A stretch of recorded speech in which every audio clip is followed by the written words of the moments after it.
Di antara perbedaan fundamental antara Ahlus Sunnah wal Jamaah Asy'ariyah dan kelompok Wahabi ialah mengenai sifat-sifat Allah, terutama sifat-sifat yang secara zahir tampak menyerupai makhluknya. Dalam Al-Quran disebut dengan ayat-ayat mutasyabihat. Ahlus Sunnah wal Jamaah Asy'ariyah menawarkan dua metode dalam menyikapi ayat-ayat mutasyabihat, yaitu metode tafwid dan takwil. Kedua metode ini telah digunakan oleh para sahabat dan generasi salaf. Sementara itu, kelompok Wahabi menganggap kedua metode tersebut sebagai bid'ah yang tidak pernah dilakukan oleh para sahabat dan generasi salaf, bahkan menjerumuskan kepada pemahaman Mu'attilah, yaitu pemahaman yang membatalkan sifat-sifat Allah yang telah ditetapkan.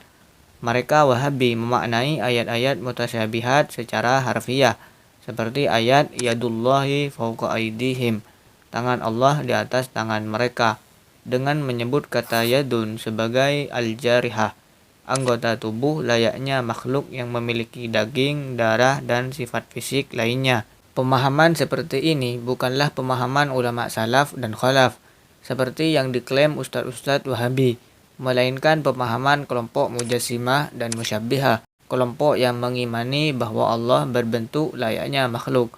Hal ini ditegaskan oleh Syekh Abdul Karim Tattan dalam kitabnya Aunul Murid Syarah Jawharut Tauhid. Walaysa minas salafi, dan tidak ada dari ulama salaf awil khalafi atau ulama khalaf ahadun seorang pun hamlal mutasyabihati, mengartikan ayat-ayat mutasyabihat ala dhawahiriha atas zahirnya, ma'al qauli bersama mengatakan bi annaha baqiyatun, bahwa sesungguhnya ayat mutasyabihat tetap ala haqiqatiha atas hakikatnya. Bal huwa ra'yu ba'dil yahudi, akan tetapi ia adalah pendapat sebagian orang Yahudi, wan Nasara dan Nasrani, wa ahlin nihali dan kelompok-kelompok ad-dhallati yang sesat. Kal musyabbihati, seperti kelompok musyabbihah, wal mujassimati dan kelompok mujassimah, wa ghairihim dan selain mereka. Fokus dari video ini adalah untuk menguraikan beberapa takwilan yang dilakukan oleh para sahabat dan generasi salaf terhadap ayat-ayat mutasyabihat, serta bagaimana kerancuan akidah Wahabi ketika menolak takwil. Banyak kita temui referensi yang menyebutkan bahwa para sahabat dan generasi salaf melakukan takwil terhadap ayat-ayat mutasyabihat. Di sini saya merujuk dari dua kitab, yaitu Daf'u Syubahit Tashbih bi Akafit Tanzih karya Imam Ibnul Jauzi Al-Hambali dan kitab Aunul Murid Syarah Jawharut Tauhid. Di antara sahabat yang mentakwil ayat-ayat mutasyabihat ialah sahabat Abdullah bin Abbas. Disebutkan dalam kitab Daf'u Syubahit Tashbih bi Akafit Tanzih bab Isbatut Ta'wil inda Salaf halaman 10 dikatakan, mimman awwala Sayyiduna Ibnu Abbasin radhiyallahu anhuma ibnu ammi Rasulillah alladhi da'a lahu Rasulullah biqaulihi Allahumma 'allimhul kitab, faqad nukilat anhu ta'wilatun katsiratun fima yata'allaqu bi mas'alati sifati bi asanida sahihatin nadhkuru ba'daha.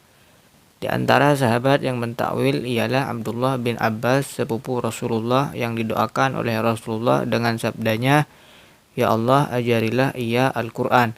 Maka telah dinukil darinya takwilan-takwilan yang banyak yang berkaitan dengan masalah sifat-sifat Allah dengan sanad-sanad yang sahih. Awwala Ibnu Abbasin qawlahu ta'ala yawma yukshafu an saqin faqala yukshafu an shiddatin فأول الساق بالشدة. ذكر ذلك ابن حجر في فتح الباري والحافظ ابن جرير الطبري في تفسيره. Ibnu Abbas mentakwil firman Allah hari di mana disingkapkan betis, ditakwil dengan kesulitan atau kegentingan. Beliau mentakwil kata sak dengan asyiddah. Hal ini disebutkan oleh Ibnu Hajar dalam Fathul Bari dan Al-Hafidz Ibnu Jarir At-Tabari dalam tafsirnya. Jika ayat ini disodorkan kepada para ustadz-ustadz Wahabi, sebagian besar mereka pasti akan memaknai lafaz as-sak di sini secara lahiriah, yaitu sebagai betis, dengan anggapan bahwa Allah memiliki betis. Padahal sebagaimana yang dijelaskan oleh Ibnu Abbas, lafaz as-sak dalam konteks ini tidak dimaksudkan secara zahirnya, yaitu dengan arti betis, melainkan ditakwilkan dengan makna asyiddah. kesulitan atau kegentingan. Di halaman yang sama juga disebutkan wa awwalu sayyiduna Ibnu Abbasin radhiyallahu anhuma aidan qaulahu ta'ala was-samaa'a banainaha biaidin wa inna lamusi'un qala biquwwatin kama fi tafsiril Hafidz Ibnu Jarir At-Tabari.